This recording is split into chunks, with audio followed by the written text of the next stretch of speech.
Coming up on this episode of DL Weekly, Bob Iger talks about the parks. Spring break is hitting the parks, but weather is tempering the crowds. Fireworks are back nightly. Imagineering shows off some cool tech. We finish our talk with Don from the Pacific Northwest Mouse Meet and more. DL Weekly starts now.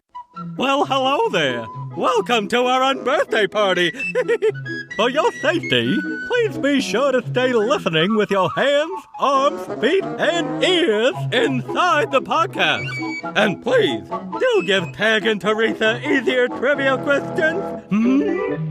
Well, it seems DL Weekly is about to begin. Have a most wonderful time. Perhaps tea time. Well, hello and welcome to this episode of DL Weekly for the week of March 15th, 2023. I'm Tag Bushman. And I'm Teresa Urban. Thank you to Tiffany C. for becoming an official weekly tier on our Patreon. Our supporters get some pretty fun perks like DL Weekly swag, bonus content, and access to our Discord community. A special thank you to Tara F., Stephanie M., Mary G., and Sherry H. for your continued support. If you would like some more Disney magic in your day, head on over to dlweekly.net/support to join the community. Well, we just wanted to let everybody know that this Sunday is our public live stream on our YouTube channel. So if you go to youtube.com/DLWeekly, there will be our live stream. Teresa will be gone. I will be absent from this live stream. Because she is going on her cruise. I am. I'll be on my Disney cruise this weekend. If it had decent internet, that is a day at sea for us. So it would have been fun to have You're not done it, but there's not not internet connection. I'm going to be disconnected from the world. So producer James and I will be hunkering around. For those of you that can't see us, that was producer James's. That was the first time he had heard about that. It'll also be our Patreon supporter stream or hangout as well that day. So keep that in mind. Now let's get to the news.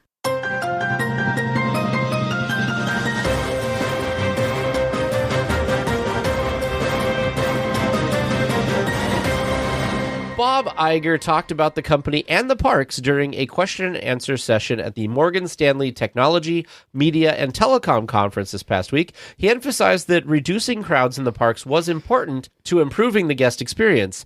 It sounds like part of the process to help with that would be to add new capacity and attractions to serve more guests. So, good news for us parks lovers. We like to hear more focus being on the parks, and especially, trying to figure out ways to make it a more pleasant experience. Because, unfortunately, things just post-pandemic, I feel like Disneyland specifically, because that's really the only park we've experienced, but just doesn't feel like they've quite gotten their feet under them yet. We do now have something announced for the Hyperion, but really the Hyperion was closed for a very, very long time. And, I don't know. It just doesn't seem quite like it had been. So I'm glad that we're putting more focus on the parks. I think that a lot of things, little things, would go a long way, because things like cleanliness and just getting lines moving quicker, whether it's attraction or, restaurant type lines, just focusing on fixing those things will make a huge impact. So I'm hoping if they're looking at big things like adding capacity and potentially looking at new attractions, that they're also looking at those little things as well. Yeah. There's actually a quote here from Bob Iger that I want to read that sounds pretty great.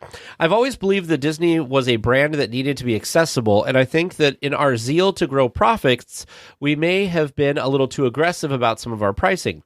I think there's a way to continue to grow our business, but be smarter about how we price so that we maintain the brand value of accessibility, which I think is great. Yep, I think so too. So we will see how that shakes out and what that's going to look like. Spring break season has descended upon the resort. This year, it has been very interesting to see the crowds because of the on-again, off-again weather changes. On the nice weather days, the park feels like they're back to the pre-pandemic levels. Then just a day later, with the rain, the parks are deserted. Waits on the rainy days were, for the most part, under 30 minutes, and that's including Mickey and Minnie's Runaway Railway. One thing that I'm really excited about is the fact that obviously rainy days impact this, but just in general, the fact that it seems like a good people eater attraction, because even when stuff, it doesn't seem like there's like hours and hours and hours of wait. But yeah, I was just lamenting to Teresa that I wish we could go right now, because seeing some of these pictures of rainy days at Disneyland that are like the park's like empty, I'm like, I would love, and Food and Wine Fest still going on, but there's like no lines for the booths and stuff. I'm like, man, that'd be such a great time. Go grab a little bit of food, go find a covered space, eat, enjoy some of the indoor attractions. Would be amazing. I am jealous of people that get to go. I understand that a lot of people in Southern California, almost seem like they're made out of sugar or something. Like it starts to rain and they're like, oh, well, you know gone. what though? But if you're local, why not? Because you could just, it's easy for them to go back the next weekend or, the next month or, whatever, versus us who it's like, well, we get to only go less than a handful of times a year. So when we're here, whether the weather's great or not. And that sometimes works to our favor. But then we've also had some pretty hot and humid, which is weird. Yeah. Days that I would, if I was local, I'd be like, you know what? That air conditioning sounds much better than this right now. I'm looking at you, July 2021. Right. I would much rather be cold and rainy than hot and humid because you could always take stuff off. You could always put more stuff on. You can only take so much off. That's what I'm trying to say. That's the right way. Yeah, yes. that's it. Strike that, reverse it, right? Well, this is a very exciting story for me. Nightly fireworks have returned to the resort for the higher crowds and spring break. Usually, the fireworks are only part of the show from Friday through Sunday. Now they're performed every night, which is wonderful. Which is a wonderful way to see wondrous journeys. Yeah, this is exciting because this kind of ties in with it being spring break season. So if you're wondering why suddenly the fireworks are nightly and not just on the weekends, it's because of the spring break crowds and that kind of uptick or increase in attendance. But yeah, I think that's great. We can't say too much since we haven't gotten to see it and experience it yet in person. But, right, the show was built to be awesome as a projection-only show, but also be enhanced and be amazing with the fireworks. So why not have, like, the A++ version every night? Totally. The other thing we didn't mention in our news was the fact that because of the weather, Disneyland did have another day of an early closure. I think they closed at 11 instead of midnight. So, again, even if you're there during that day, though, I don't think you'd be complaining too hard because you probably were able to get on everything. But I'm also excited that we get the expanded entertainment for this time. I am so excited for this next are you? News thing. So excited. And I feel like if you don't go talking, I'm going to go talking about this. Anyways, without further ado, Walt Disney Imagineers were at it again, showing off some of the new technology that they have been working on at a Disney Parks presentation at the South by Southwest convention. Some of the eye-catching things included a life-size, quote, air quotes there, so life-size Tinkerbell, so tiny. And in addition, they demoed a small dynamic robot that could bring Judy Hopps to life, along with showing off the Hulk character that was in Avengers Campus back in September. So I saw this video of this Judy Hopps dynamic robot and I was like, this is so cool. I had to pick my jaw up off the floor. It was amazing. Yeah. Which video did you see? I saw the one where it was like coming at Did you see the one where it crawled out of the box? No, I didn't. That's the one that the draw was just. We will find these videos and put the links in our show notes. But the one that just had me just amazed was this little robot crawled out of, it looked like a shipping container, like those big wooden boxes. Okay. Crawled out of the box and flopped onto the floor. And then they were she did a somersault at one point, and it was amazing. So lifelike. The people that worked on this robot also worked on the Spider-Man Stuntronic. Well, yeah.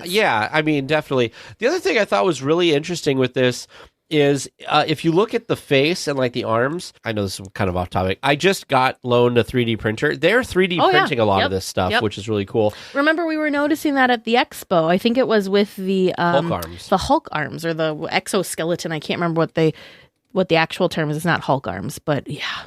So she already crawled out of the box. That's how they presented her. Yeah, but the fact that there's not a huge set of batteries or anything with it. It's not cabled. She's able to roll over and stand up. I do like that she has rollerblades up on the shoulder. These guys are having way too much fun. Do you know what this. I thought? You're going to laugh at me. As soon as I watched this, I'm like, why didn't they do this at the parks panel at D23? Because we've asked that question with everything that's come out since then. They're just amazing. As time goes on here, we're going to have some really, really cool stuff. So just to be clear, we're calling this the Judy Hopps robot solely because it very much resembles and looks like Judy Hopps. Looks like rabbit ears. The face looks like Judy. However, Disney has not specifically said that, yes, this is indeed, in fact, Judy Hopps, but that's what we're calling her for now. Because if I was a betting person, I would bet money. Amazing. But the Tinkerbell thing's really cool too, because it's a live actress that somehow through the magic of Disney, they make it look like she's shrunk down and is Tinkerbell sized, and she's in her lantern, but she's able to interact and talk with guests. So this technology, you know what this technology is? This technology is what it is. This technology is the same technology that they use in Rise of the Resistance when Rey shows up as the... Because you could see here that there's like a... Yeah. But still. No, it's definitely cool. I'll have to watch this whole thing later, because that's really cool. And then the one thing that I didn't watch this part because Hulk wasn't as exciting to me, but they did announce that Hulk will be meeting and greeting in Disneyland Paris. You hear that, James? Next. We might be able to go see the Hulk in Disneyland Paris. Might be able to see the Hulk in Disneyland Paris. Because we didn't get to see him in Disneyland. He was only in Disneyland for a brief time in our Avengers campus. Maybe they'll have made some improvements, remember? Because we noticed some things that we thought could be improved. Yeah, maybe. I didn't notice any of those things in the video, but maybe. Dang. Well, the rest of Toontown opens this weekend, but another smaller part of the land has opened. Imagineer Souvenirs, which I thought that was the name of the toys. Was it the toys shop in California Adventure? So it seems Imagineer was part of the name. I just keep thinking of that. Has opened as the attached gift shop to Mickey and Minnie's Runaway Railway. The new shop is very themed to trains, including a train that travels around the store above guests' heads. The shop carries a lot of Toontown and Runaway Railway attraction merchandise. So we kind of speculated, because remember they got rid of the only Toontown gift shop when they made way for Mickey and Minnie's Runaway Railway. So we kind of speculated and we thought that you'd be exiting through the gift shop. Well, now 100% certainty, yes, you do exit through the gift shop when you leave Mickey and Minnie's Runaway Railway. This store, though, is so adorably themed. I love, like you said, that there's a train and it's moving. There's a train actually going around the top, like up above you. But if you look on the floor, it looks like those wooden tracks that when you were a kid you clink together so you could push your little train. Tank engine kind of tracks. There was another brand that we had, not Tinker Toys, but anyways, something like that. But we didn't have the Thomas the Tank Engine one. We had whatever the other one was. But I just love the attention to detail. I like the costuming that they have for the workers that are in this location. Even the little like set pieces and all the little details. It's very well themed, very well done. I could see myself just hanging out in this store to look at the theming and enjoy the theming.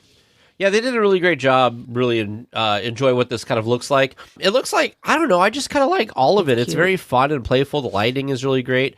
I will say I saw something posted online, and I just don't understand what's going on.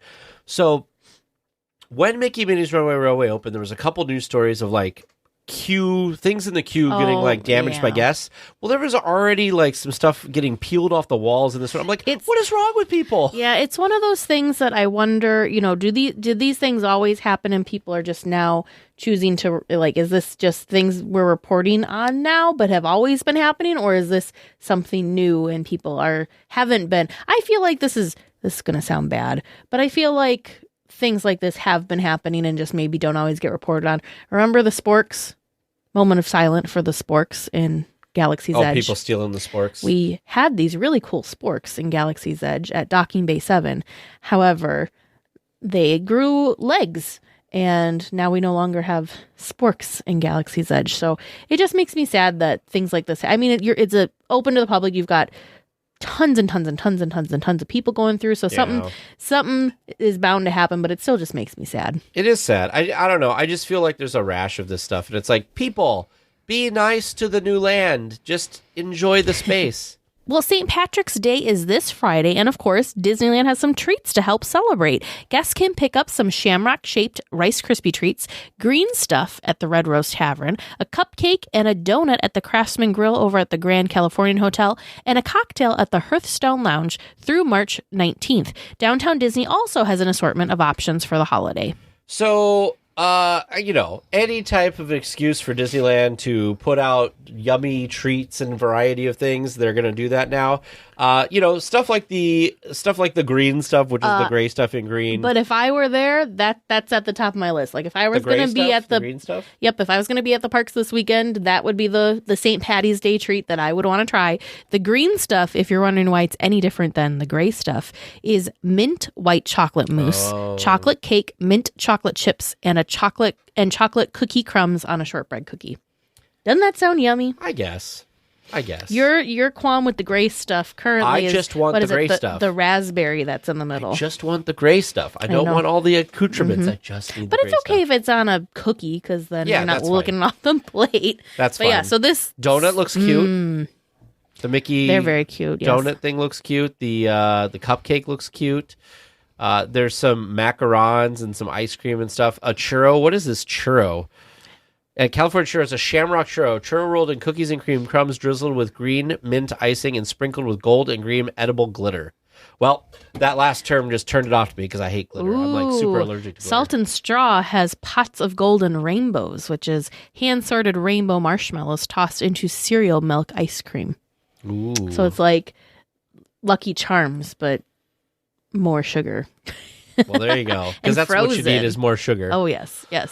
Sunday, April 9th is Easter, and that can mean only one thing. Handmade chocolate fudge Easter eggs are back. Every Monday, Wednesday, and Saturday until Easter, guests can pick up an egg for $12.99 at the Candy Palace. If you don't want that much sugar, you can just watch the cast members make them in the window of the Candy Palace. No word on the flavors for this year just yet, but it sounds like there's going to be a rotation of flavors. Yeah, so the interesting thing with the Easter eggs in comparison to like the candy canes is the Easter eggs, they don't really release a schedule, and it's different flavors. It's not so like the candy canes are the candy canes are the candy canes. It's not like, well, today it's chocolate candy cane. You know what I mean? It's the same. Yeah. Whereas there's been like a strawberry like fruit type one for sure. The peanut butter one is the peanut butter one looks good. The most popular one and the one that people talk about. But there's other like fudgy fillings that they've got too. So they look good. They're not the most beautiful thing. They're not very smooth and like picture perfect, but they look delicious. I feel like they do that on purpose, though. I don't know. I'm sure they do. Yeah, I'm sure. I would love to try one of these for the sake of trying something, but I don't. It's a lot. They're big. You share one. I think they're a good value. Mm-hmm. Yeah, I would say so.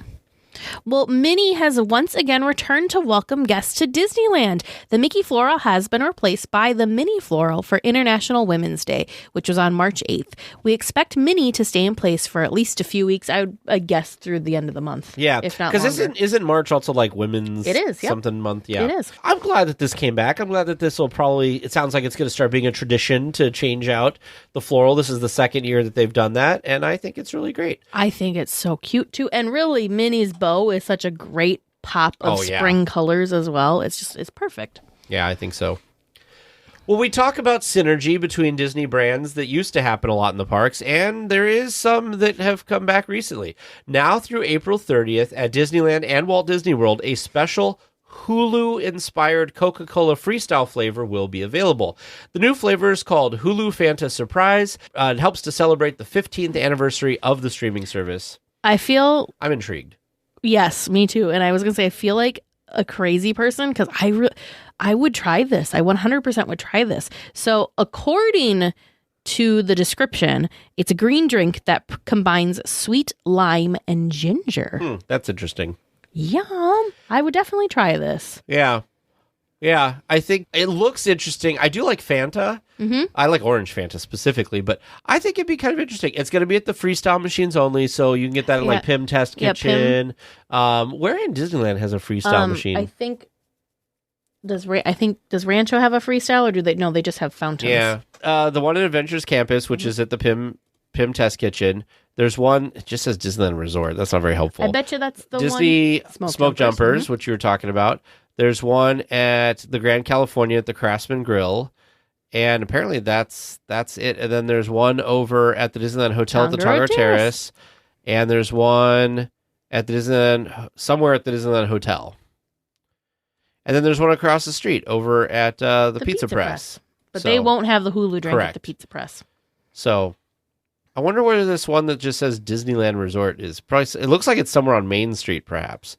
I feel like I'm missing one. Anyways, if you get to try it, we would love to hear your review because Definitely. I'm real intrigued by this one. It sounds tasty. I'm sad that like they're not bottling it. Yeah. Or they don't have it at freestyle machines so that I can try everywhere. it from home. Sure. Yep. Well, we talked about Adventureland Day last week, but our past guest, Freddie Martin, better known as Skipper Freddie, has posted a wonderful article on this year's event and what it all entails. To read all about it, check out the link in our show notes. And there's tons of photos, too. Oh, yeah. Did you see who is in the foreground of that photo? The cosplay parents, which is amazing. There's tons of photos here with Freddie's a bunch of in that people. photo. You see him? There he is back there. Yep. Yeah, so there was Freddie. And then Alex from Backside of Water. He's in one of the photos. Yes, is involved in this event as well. But yeah, super fun. But just a really, really nice article that explains, what the day entails and what some of the fun things were that everybody got to see and do and experience together. But there was like a sing-along in the tiki room, multiple trips around the Jungle Cruise, of course. The cosplay parents came dressed as members of the Society of Explorers and Adventurers. Yeah. I love the cosplay parents, by the way. They're amazing. That guy looks like Harrison Ford. Wouldn't that have been funny? He just shows up, nobody knows any better, and it's just Harrison Ford. Doesn't that look like Harrison Ford? You look spot on to Harrison Ford. He's like, well, thank get you. that a lot. Yeah. That'd be so fun. And then on a bit of a, sadder, heavier note, it is with great sorrow that we have to report that one of the legendary Disney legend Imagineers, Rolly Crump, did pass away this past week. Rolly was, I believe, 93 years old. He's one of those Imagineers that maybe if you're not a big Disney fan, you may not know who he is or haven't heard of him before, but he touched so many different things that are still part of the resort today. I cannot get that special out of my head. What was that? It was the special where Walt was walking around talking to all the Imagineers and they were designing stuff for the World's Fair. The 10th anniversary That was it, the 10th anniversary special. They did a lot of time with Rolly, and he's kind of showing off different things that he was working on at that point. But he did, just so many different things.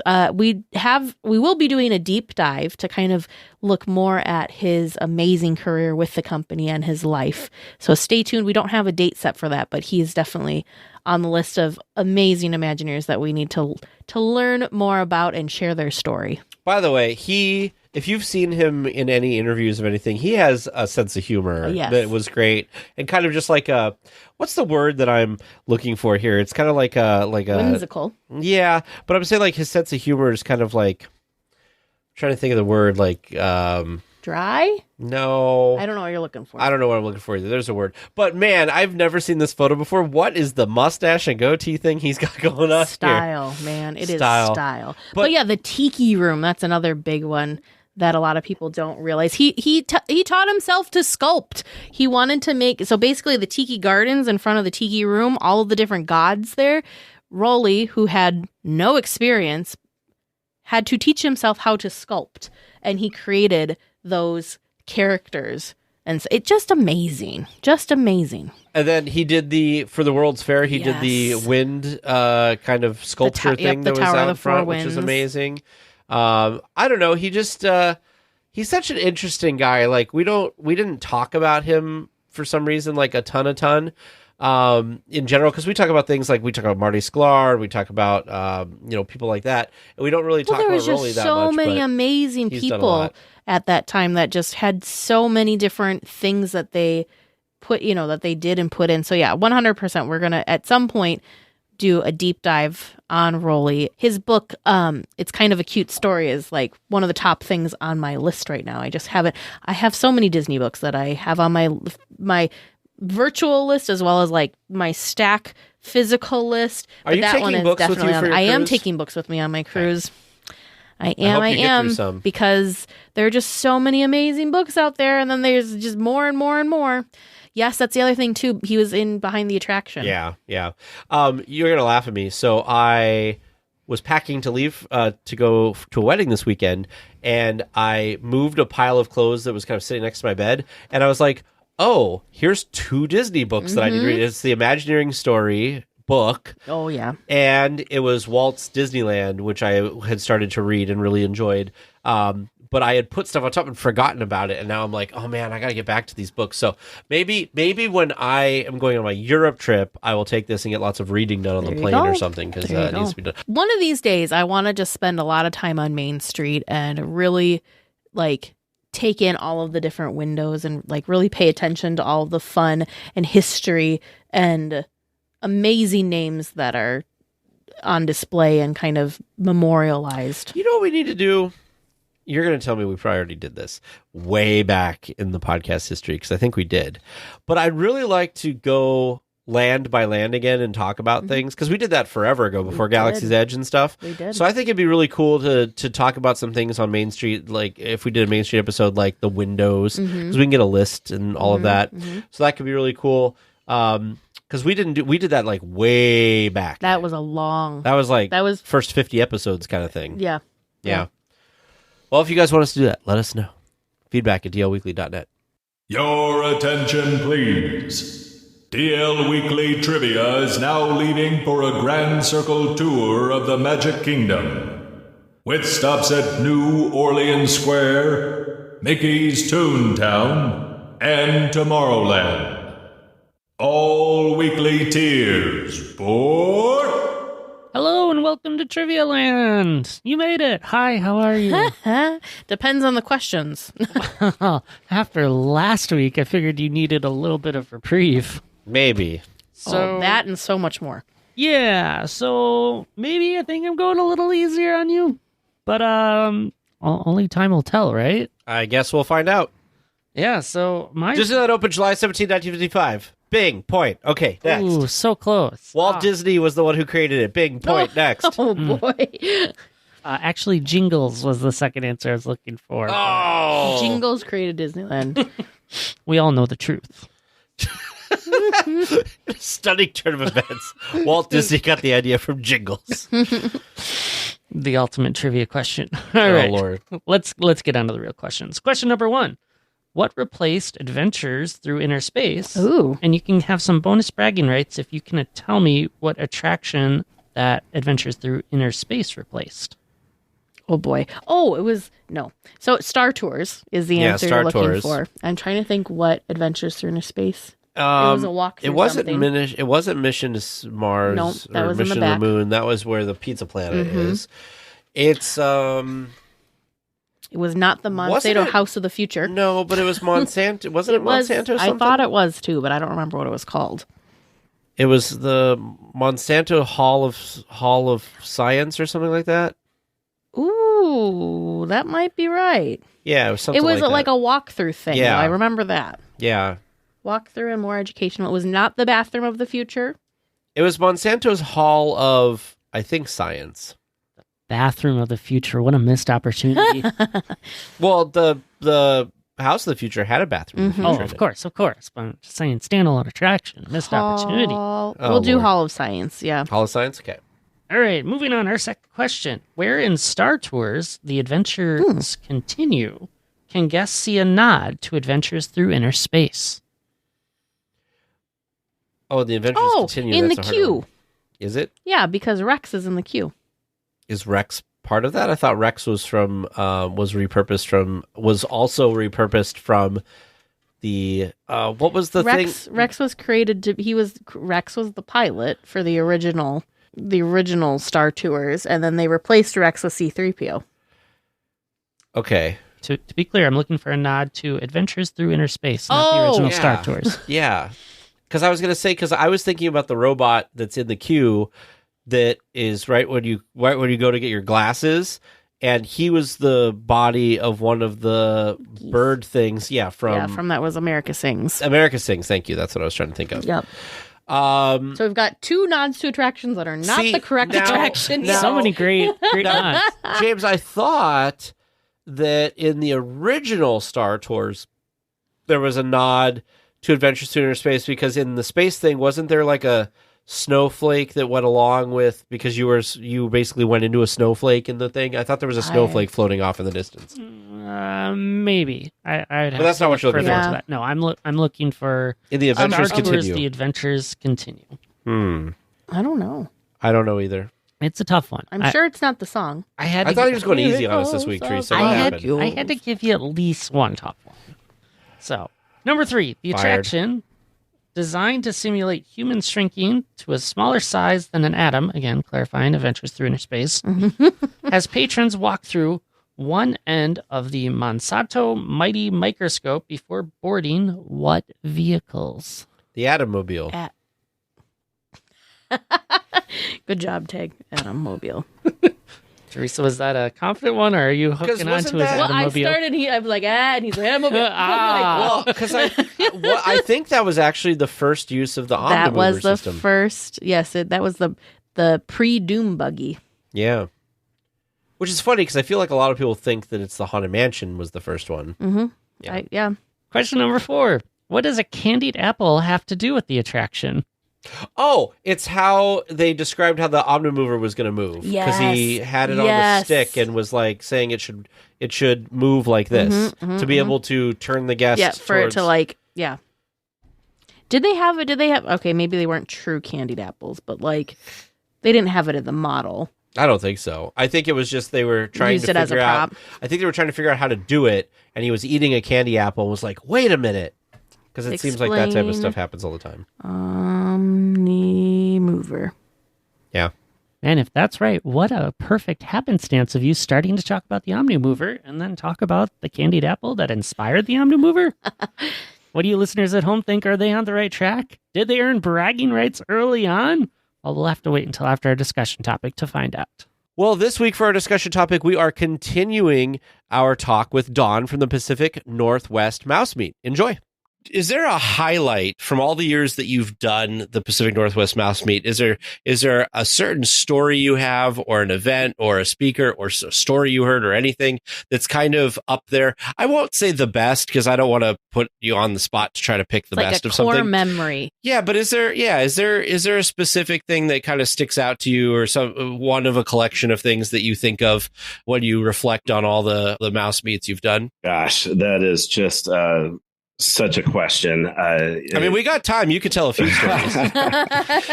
There's so many stories, and I'm so fortunate to do what I do as the host of this event and the producer.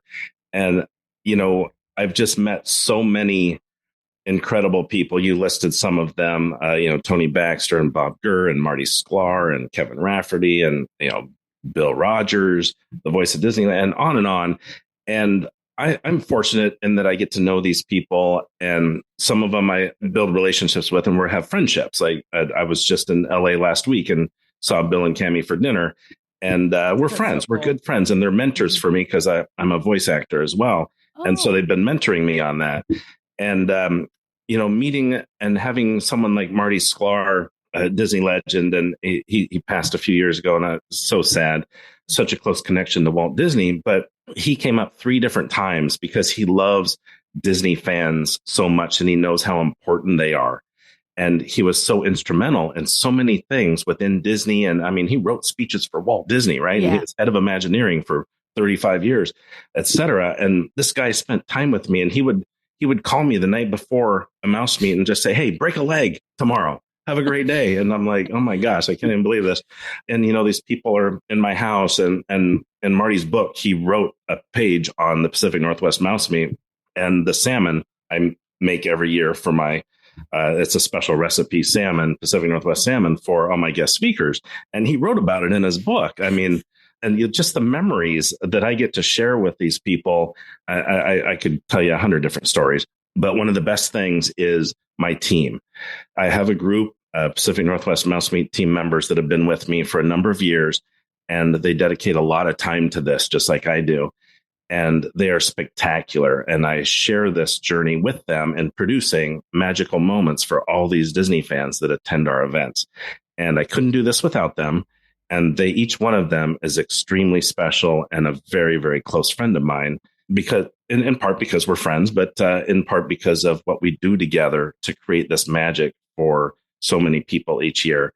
And so these people mean the world to me, and the experiences I have with these guest speakers and things means the world to me as well. And it's just overall, just being the producer and the host is just incredible to be able to do this. just every little minute experience I get to do with it is special.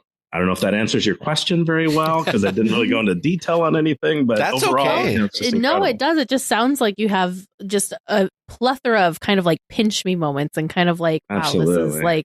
this is happening. This is real. I'm here. I'm Yeah. doing this, and I get to experience this and share this with all of these other Disney fans and bring them, bring magic to them instead of usually we have to go to the magic. So that's really incredible.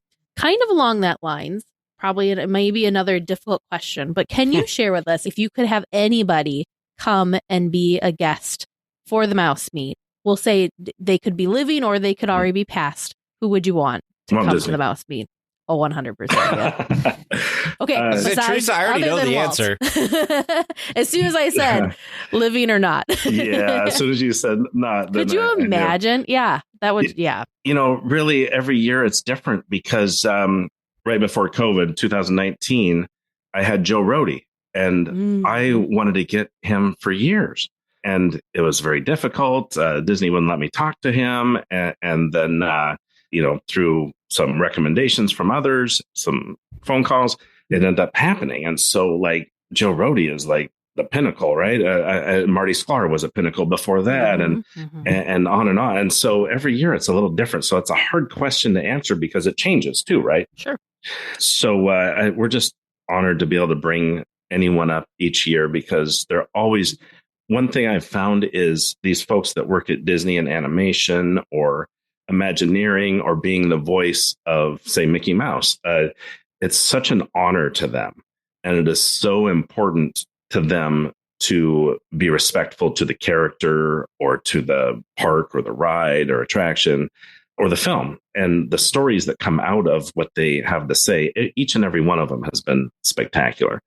Ron Clements was here and he told some stories about when he made Aladdin and working with Robin Williams. And, Robin Williams is gone, but they showed some video clips and the whole audience was in tears because of the stories and the emotion, the connection. And last year, Brett Iwan, the voice of Mickey Mouse currently, he told some personal stories that got people emotional and motivated. So I have great confidence that anyone that works for Disney that I bring up will have tremendous stories and share something and give a piece of something, emotion to our guests attending that they'll take away and remember for a long time. That's amazing. I totally think that one of the coolest things about the Disney community and people that are Imagineers or animators or whatever, I totally agree that there's such a level of gratitude. One of the things that Teresa and I, the first, not a Pacific Northwest event, another event that was in Anaheim. What? I will be nice and everybody who listens to the podcast will know what I'm talking about, but I'll be nice and not talk about them directly. Fine. But Terry Hardin was there, and Teresa and I were taken aback by, she was there, she was getting an award, and after she spoke and we all sat down to have dinner, she did not eat dinner. She let her food sit and get cold while she went to every table and thanked every single person who came. And Teresa and I think we're both just so surprised that somebody who we hold in such high esteem is not acting like some people that, are in high esteem to some people, that they are better. But she understood that it was such an honor to have these fans here. And it meant so much to her that we came to see her get this award, even though for us, it was like, this is amazing. This is an Imagineer that we're meeting. And so I think you're totally right, because it sounds to me like that's how most of these folks are, is they love the fan community. And the fact that you can bring that, to more people, especially that are not in the Anaheim area, I think is really amazing. And it's good to hear from other events that they are like this as well. Yeah, I know the event you're talking about, and they're great. They put on a lot of great stuff, and that's one of the ones I used to go down to try and travel to see speakers. And Terry Hardin is fantastic, and I spent some time with her. I was at an auction and I bid on and won a sculpture that she did of the undead parrot in Pirates of the Caribbean. Yeah, and part of winning that was to spend a few hours with her in Disneyland. And we went on Pirates of the Caribbean together, and she explained some things she did in there, and some walkways that she walked on, and the detail behind some of the scenes. And to hear it from an Imagineer's perspective was pretty cool. She's a really amazing person, very creative, really impressive. Okay, you just put a new bucket list item on my bucket list that'll probably never happen. Riding an attraction with an Imagineer. Yeah. That's a new level. Could you imagine riding like Indiana Jones with Tony Baxter? Oh my goodness. Big Thunder Mountain with Tony. Like, how cool. It doesn't even have to be their attraction. I just think riding any, because they're, you know what I mean? I was like, going to say Kevin Rafferty, you could ride, well, you could do anything in Cars. I just walk around Cars Land with Kevin Rafferty. That's amazing. Mm-hmm. That's amazing. Fun. Yeah. Terry Hardin, we've had her on the show, and we've gone to a couple. So we met her at that event, and then she was on the show after. And then we've gone to a couple kind of meetup things that she's put on when we happen to be in the area since. And yeah, she's so down to earth. It was a really great first Imagineering person experience, because she was there with Bob Gurr, and Bob Gurr is like royalty, right? If I could have just an ounce of his energy, I would be happy. Hey, if I'm that healthy and that energetic at his age, gosh, I'll be so appreciative. And sharp. He is still just, it's wild. Yeah. It's wild. Well, the funny story, real quick, is when we first saw him, he was in this mobility scooter, and I turned to Teresa and I'm like, is Bob, like, I thought Bob Gurr was really spry and like could wander around. No, he's just trying to develop a new scooter for this company. So he's trying to like, trying to see what it's like to be in a scooter to get. And I was like, wow. So the beginning of his talk at that event was talking about what he was doing with this scooter. And it wasn't even Disney directly related. And we were so captivated by his process. Yeah. So funny. Bob is genius. He developed a roller coaster in the Matterhorn. He had to learn how to do that, all the technical and mathematical stuff. And he did that on the fly. Walt asked him to do that, and he figured it out. Absolutely amazing. But I took him to up here. Boeing has a big airplane plant here, right? And so I took him over to the Boeing tour, and we got a private VIP tour, and they took us around in a golf cart. And then they took us over to where the brand new 787s were sitting. There's a line of them. And some engineers met us there. And I don't know if you know, but Bob used to be a pilot, and he used to own an airplane, and he researches like there's no tomorrow. And so we're talking to these Boeing engineers, and Bob is telling them things that they didn't know about the 787. Wow. It's incredible. And they're like, whoa, wait, who is this guy? Like, so I mean, his knowledge and his memory is just so incredible, whether it's Disney or anything else. Boeing planes, of all things, race cars. He's all about cars. So pretty cool. And that's the sad thing, too, because he shared with us the story of that one of the reasons he wasn't working with Disney as much is he didn't have a degree or something, or he wasn't an engineer, so he couldn't sign off on things, even though he knew it better. And so it's kind of sad. I mean, I understand why those rules or stuff exist, but at the same time, it's kind of sad when you have somebody who literally can tell Boeing engineers about their planes. Agreed. Yeah, absolutely. Super cool. So when is I know because I went and visited the website, but for those fans listening that are now super interested and want to learn more about your event, when is the next event, and where can they find out more for it? Thank you for asking. I appreciate that. This year's event is going to take place the weekend of July 29 this summer. And this is really good timing that we're talking, because ticket pre-sales go on sale this coming week. We have some big announcements, and then tickets to the general public will go on sale March 18th. And you can find us at www.pnwmousemeet.com. And you can also find us on Facebook, Instagram, and we have an email newsletter that you can sign up for on our website, as well as the YouTube link you mentioned. I appreciate you sharing that. Yeah, we'll put links to all this in the show notes as well, but sometimes people don't go look at the show notes, so it's good to talk about it on the show. Do you have any advice or any kind of words that you'd like to tell people that, maybe this is sounding really awesome to them and they're interested in going, any words of wisdom, advice, that sort of thing for first-time mouse meeters? First-timers. We love first-timers. Have you ever gone to Disneyland with someone who's never gone before? Yes. That's the best, right? It's so fun. And when we love first-timers at our event so much that we have a big yellow first-timer button that they can wear, because we want to help them, find their way around the event space, as well as our guest speakers or sponsors or vendors, we want them to know that it's their first time there as well. And for other Disney fans, they love welcoming first timers as well, and getting them integrated, showing them the ropes, and getting to know them. You know, they find out what they like or what they're into, pin trading or parks or whatever. And so, big aspect of about 30% of our guests are new every year, so that's a lot of fun. Wow, yeah.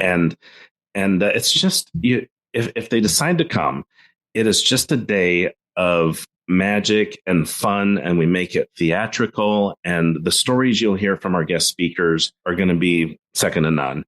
And you get to meet them if you want, get an autograph, get something signed, get a picture with them. It's so much fun, and you'll meet new friends.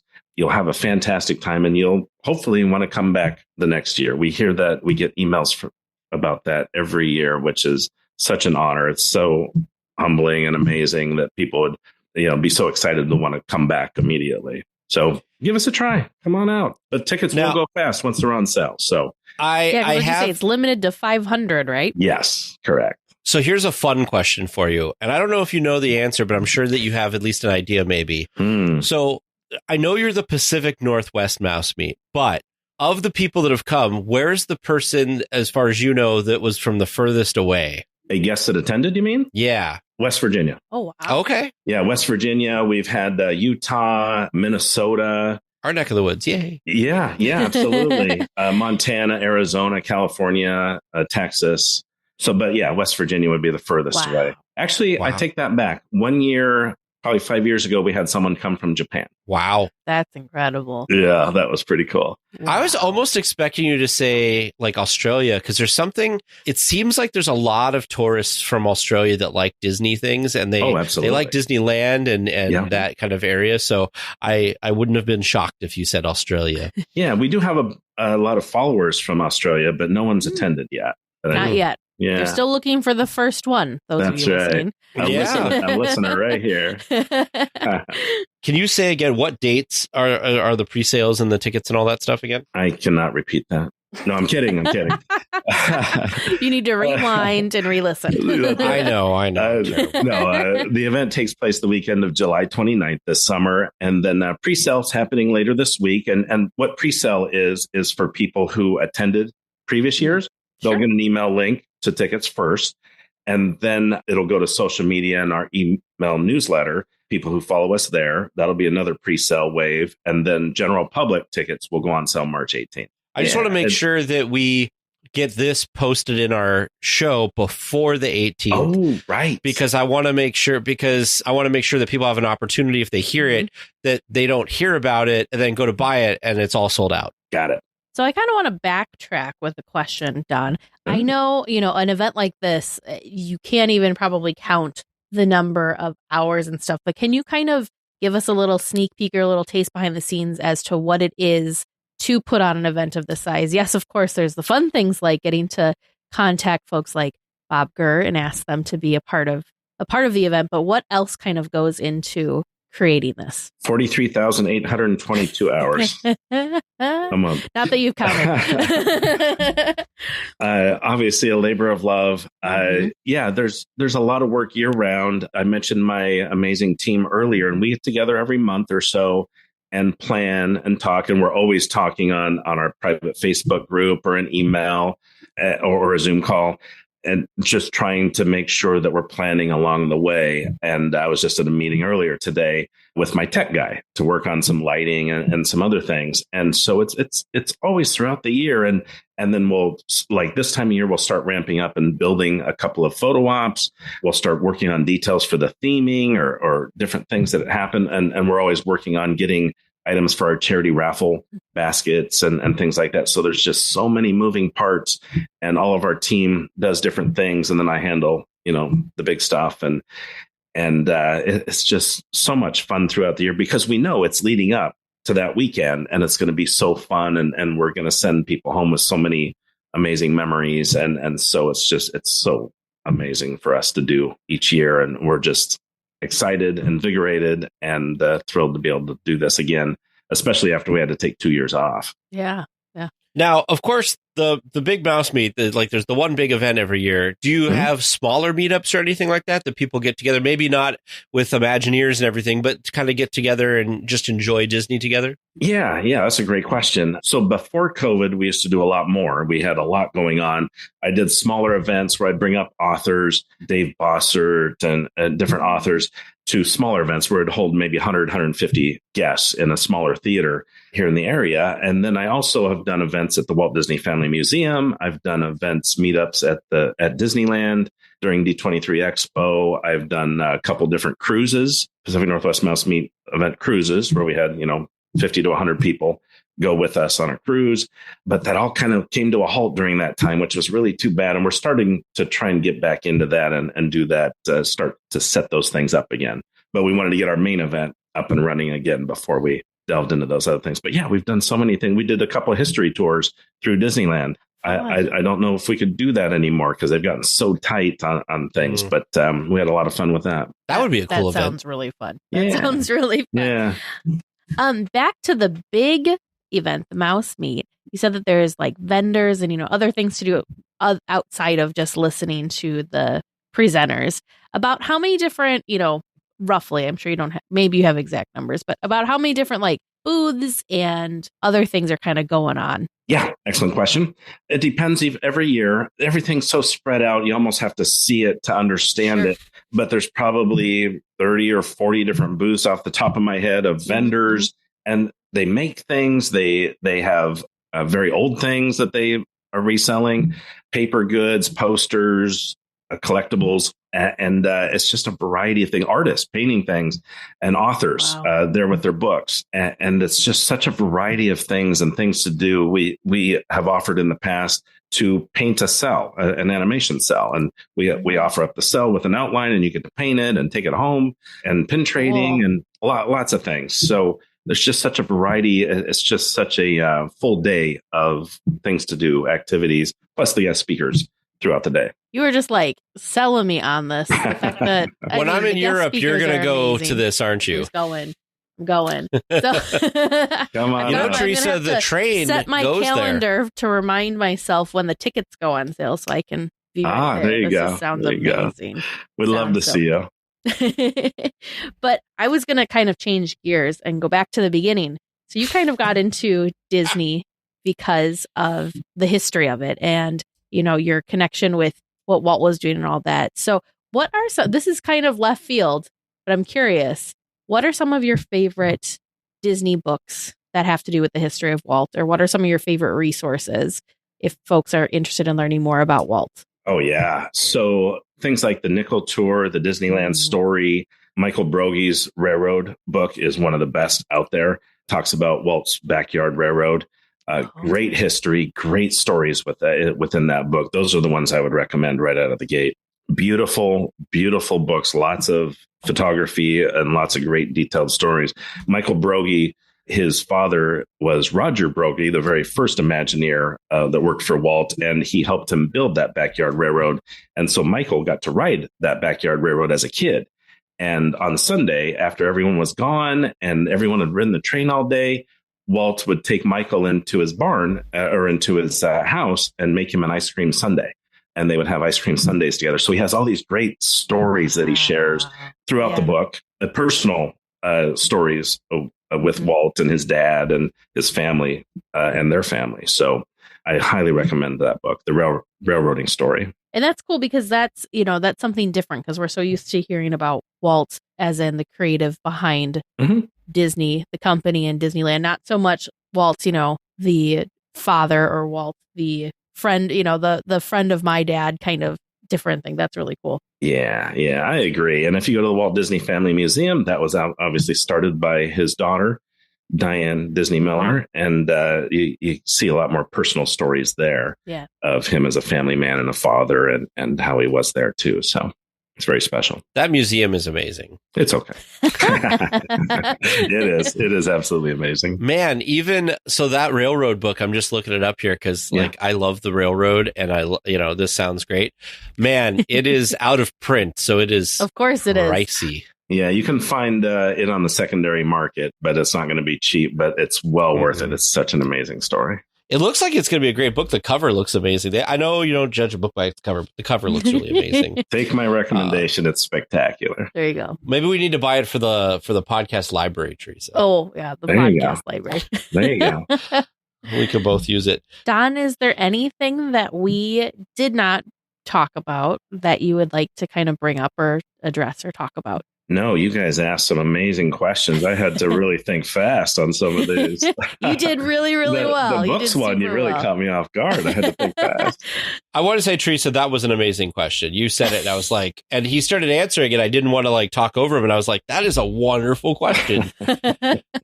Okay, so we've heard all about the event, and we've heard about some of your backstory and everything like that. So the final question we ask, if you could work at Disneyland, what would you do? Sky's the limit. Could include any job, even a made-up one. President of Disneyland. What would your first order of business be? Wow. I guess that kind of depends on when you become president. That's good. Yeah, that's absolutely true. That's timing would be important because there's different aspects that need to be corrected at different times, right? Yes. And, well, guess what, Don? Tomorrow you get to go and be president. I think they're doing a good job of cleaning up some things and fixing things, correcting some challenges that they were dealing with guest experience. So I think they're on the right track. Absolutely.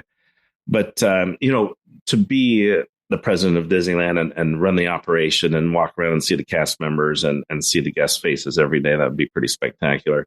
One thing I've heard from several of our guest speakers, especially Imagineers, is, everyone thinks that their job is creating pixie dust and these amazing attractions, but there's a lot of business behind it too, right? Budgets and getting budget cutting and how to work things out. Maybe something didn't work right, so they got to figure out how to, and it can be overwhelming or very businesslike at some points. And for them to come up to my event or other events and hear guests interact with them and say, thank you for what you built and the thing, it re-energizes them. And many times they'll come away from my event and say, hey, I was re-energized by that. And I'm back at work with a bounce in my step because I know what I'm here for. And I feel like that's what I would take to being president of Disneyland is understanding that, hey, this is also fun, not just the business aspect. So that's what I'd try and incorporate into that. Plus, Disneyland gets to be your office. I mean, how amazing is that? Heck yeah. Corn dogs every day. There you go. I will say recently, though, I will say between Ken Potrock and Josh Damaro, it is nice to see that they have been in the park, especially at the beginning of COVID. Agreed. Walking around and greeting the cast members and all of that stuff. In the time that I have followed stuff at Disneyland, I do not remember a lot of the administration of the park interacting so joyfully with the cast. And there's definitely still problems going on with cast, pay and all of that kind of stuff. But at least they're trying to be out and with the people and not hiding somewhere. Yeah, agreed. It's a business. It sounds like that's what you would do. Yeah, it's a business. It's a corporation. They have to answer to shareholders. But as long as they stick to their roots and remember what it's all about, they'll be just fine. Exactly. I got a bonus question for you since you're such a Waltophile. Bonus? Oh my gosh! This is kind of a trick question because I feel like people always ask what would Walt do and all this stuff. But What do you think? What is your personal opinion? What do you think Walt would think of Disneyland today? Gosh, I don't know that I'm qualified to answer that. I asked the same question off stage to people like Bob and Marty, and they said their answer was, no one knows what Walt would think. Yeah. And that's why, early on, after Walt passed, a lot of Imagineers, their approach was, what would Walt do? And how can we do it like Walt would have done it? And you just can't look back at that because you don't know. You just don't know. He was such a creative genius. And so you have to move forward in the best manner possible. I think what they're doing is spectacular. Some of the films that are coming out are very creative. Yeah, there's ups and downs. The attractions we talked about, Rise of the Resistance. I mean, what a spectacular, one of the best attractions I've ever been on in my life. And they're on the right track. Kevin Rafferty, he was the creator of Mickey and Minnie's Runaway Railway in Disney World originally, and that is spectacular. They're on the right track. He would love what's out there, I think. I just can't believe it took so long to have a Mickey Mouse attraction. It never dawned on me until they mentioned it, and I'm like, Why isn't Mickey represented anywhere in the park? Because it was big shoes to fill. That was a tall order. That's to true. do that, and I think it's amazing. Again, I feel like a small child when I go in there because I know that I'm not actually in a cartoon, but dang, they're really convincing. Big yellow shoes to fill. Yeah, Ken Rafferty took that on. It was his own original story that he wrote, and that was his last. I mean, he's retired now. That was his last kind of kiss goodbye to Imagineering, and what a gift to the Disney fans, right? Yeah. It's so good. It's definitely they've taken the dark ride and they've this is the modern version of a dark ride. Yeah. That it's not too how do I say this? I'm not trying to limit it or anything. It's not too flashy, because that's kind of the point of the dark rides, right? Is that they're kind of simple and you get kind of a joy out of the simplicity.